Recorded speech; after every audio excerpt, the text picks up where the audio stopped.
Hello everyone. सो आज हम लोग स्टार्ट करने वाले हैं lecture number 3 of financial management. Okay, so मैं ऑलरेडी 2 लेक्चर्स को कवर अप कर चुकी हूँ। अगर आप चैनल पर नए हैं तो पहले चैनल को सब्सक्राइब जरूर कर लेंगे और उसके बाद पहले आप वो फर्स्ट 2 लेक्चर वीडियोस देखेंगे, उसके बाद आप लेक्चर नंबर 3 पे आएंगे। बिकॉज जो भी मैं चीज़ें बोलूँगी वो आपको तभी समझ में आएंगी क्योंकि फ्लो बना रहता है, राइट। सो उस चीज़ को ध्यान रखना है कि पहले आप वो लेक्चर्स देखें फिर यहाँ पर आएँ, ठीक है। और वन मोस्ट इम्पॉर्टेंट थिंग कि आप ये लेक्चर को 2x पर देखने की गलती ना करें, क्योंकि मैं ऑलरेडी इतना फास्ट बोलती हूँ कि आपको 2x पे देखने की ज़रूरत नहीं है। ओके, सारे वीडियोस शॉर्ट एंड क्रिस्प हैं। जो आपको टॉपिक के बारे में जानना है तो आप उस पर्टिकुलर टॉपिक पे जाकर देख सकते हैं। ओके, मैंने कोई लॉन्ग वीडियोस नहीं बना रखे हैं। सो चलिए स्टार्ट करते हैं अभी हम लोग आज के लेक्चर के साथ। That is the role of financial executive. Okay, तो जो फाइनेंशियल एग्जीक्यूटिव है he plays a very important role in the modern organisation, like he is bridging the gap between the operation and financial markets. जो finance executive है he is bridging the gap between the operations and finance market. ठीक है, अब उसकी जो responsibility है वो अभी कैटेगराइज कर दी गई है 2 हिस्सों में। You know why? बिकॉज पहले जो फाइनेंशियल मैनेजमेंट में जो फाइनेंशियल मैनेजर का रोल रहता था या कह सकते हैं एग्जीक्यूटिव का रोल रहता था, that use to be just कि वो सिर्फ और सिर्फ मर्जर के टाइम पे, एक्विजिशन के टाइम पे या फिर जो भी कोई बड़े इवेंट्स होते हैं उसके टाइम पर अवेलेबल रहते थे। But with the timings it has changed. कैसे?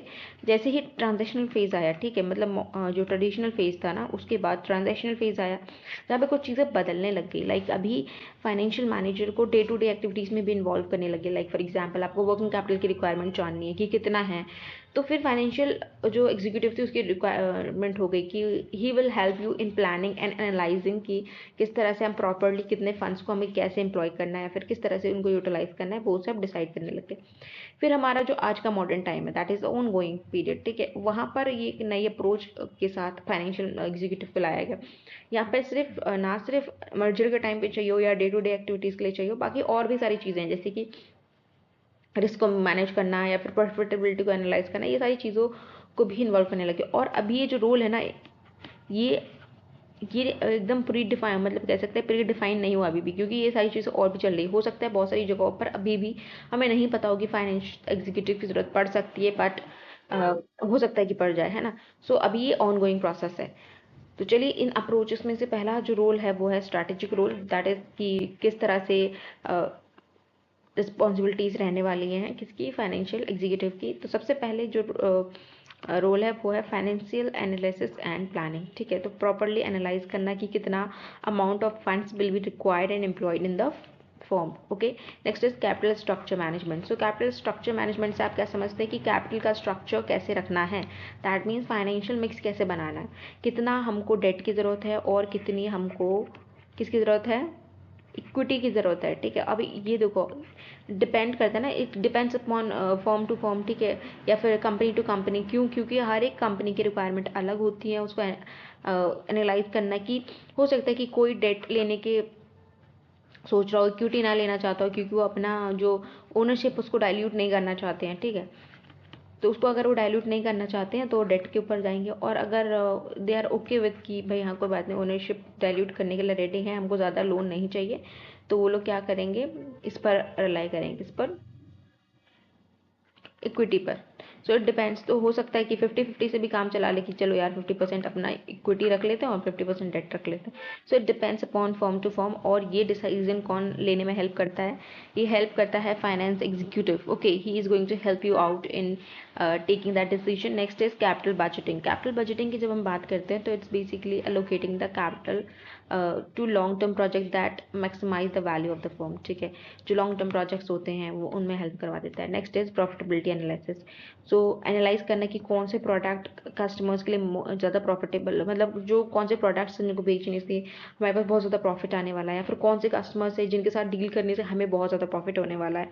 So this is the profitability analysis. Next is your management, risk management. ठीक है, रिस्क मैनेजमेंट में managing the currency fluctuations and interest rate risk क्या रहने वाला है वो सब चेक करने में हेल्प करता है। ओके, कौन करता है, finance executive. Okay, risk management भी हेल्प करता है। जैसे मैंने आपको बताया था कि आपका जो मॉडर्न फेज है ना, ये बहुत ज़्यादा अभी यहाँ पे बहुत सारी चीज़ें हैं जो एड ऑन होती जा रही हैं। ओके, पहले वाले जो फंक्शंस थे वो तो चल ही रहे हैं, उसके साथ साथ और भी चीज़ें एडअप हो रही हैं, वो धीरे धीरे और भी चीज़ें एडअप होती जाएंगी। ठीक है, सो ये तो हो गया स्ट्रैटेजिक रोल, ठीक है। नेक्स्ट हम दूसरा पर आ जाते हैं। अभी जो दूसरा तरह का कह सकते हैं ऑर्गेनाइजेशनल स्ट्रक्चर है, that is the treasure versus the controller, ठीक है। बहुत सारी जो लार्जर ऑर्गेनाइजेशन है वहाँ पे जो फाइनेंशियल फंक्शंस होते हैं ना, finance function is typically split under to specialise officers, ठीक है। पहला होगा ट्रेजर, दूसरा होगा कंट्रोलर। तो ये जो ट्रेजर है होता है ये एक्सटर्नल एक्टिविटीज जैसे कैश मैनेजमेंट हो गया, रेजिंग फंड्स हो गया, या फिर बैंकिंग रिलेशनशिप हो गया, क्रेडिट मैनेजमेंट हो गया, तो इन सब में इन्वॉल्व होता है। जो कंट्रोलर होता है वो इंटरनल एक्टिविटीज़ को देखता है कि फाइनेंशियल अकाउंटिंग की, इंटरनल ऑडिटिंग की, टैक्सेशन की और बजटिंग की, ओके। बाकी interaction with the other discipline, तो जो फाइनेंस एग्जीक्यूटिव रहता है he must work with other departments because हर एक डिसीजन में फाइनेंशियल इम्पैक्ट पड़ जाता है, ठीक है। तो उसको ध्यान रखना पड़ेगा कि he has to interact with other discipline as well. Like marketing team से आपको डिसाइड करना पड़ेगा कि कि एडवर्टीजमेंट का बजट कितना रखना है, उसकी प्राइसिंग कैसे रखना है, तो ये सब डिसाइड करने के लिए भी फाइनेंस एग्जीक्यूटिव की ज़रूरत पड़ती है। नेक्स्ट है प्रोडक्शन, ठीक है। प्रोडक्शन के टाइम पे बात करें तो यहाँ पे टू डिसाइड कि कौन सी मशीनरी हमको खरीदनी है और कौन सी नहीं खरीदनी है। अब ये डिसीजन क्यों लेना ज़रूरी होता है? देखो, ज़रूरी नहीं है ना कि हम लोगों को हमेशा फर्स्ट हैंड चाहिए। अब हमारी जो रिक्वायरमेंट है उसको एनालाइज करना हमको, हमारे पास जो फंड अवेलेबल है उसके हिसाब से फिर हम लोग मशीन्स को देखते हैं ना कि हमें आज नहीं लेनी है, फिर हम सेकेंड हैंड से भी काम चला सकते हैं, ओके। अगर कोई टेक्नोलॉजी ऑब्सलीट हो गई, अब हम उससे प्रोडक्ट्स नहीं बना पा रहे, तो अब हम नई मशीन लेनी पड़ेगी। तो there are lot of factors, उनको ध्यान में रखते रखते हमें ये भी ध्यान रखना पड़ता है कि हमारे पास फंड्स कितने अवेलेबल है और हमें कहाँ से उठाने पड़ेंगे, ठीक है। तो इसलिए जो फाइनेंस एग्जीक्यूटिव होता है ना, he has to make sure कि वो हर एक के साथ इंटरेक्ट करते हुए चले, ठीक है। जो भी डिपार्टमेंट्स के साथ ज़रूरत है वहाँ पे इंटरेक्ट करते हुए चले। Next is HR. एचआर में के साथ क्यों ज़रूरी होता है? क्योंकि टू डिसाइड कि कौन से एम्प्लॉय को कितनी सैलरी और बोनस देना है, ये सब डिसीजन कौन हेल्प करता है इसमें, रहता है फाइनेंस एग्जीक्यूटिव। क्योंकि अगेन वो फंड्स की बात आ जाती है, ठीक है। जहाँ फाइनेंस की बात आ रही है वहाँ पर फाइनेंशियल एग्जीक्यूटिव की मोस्टली ज़रूरत पड़ जाती है, ओके।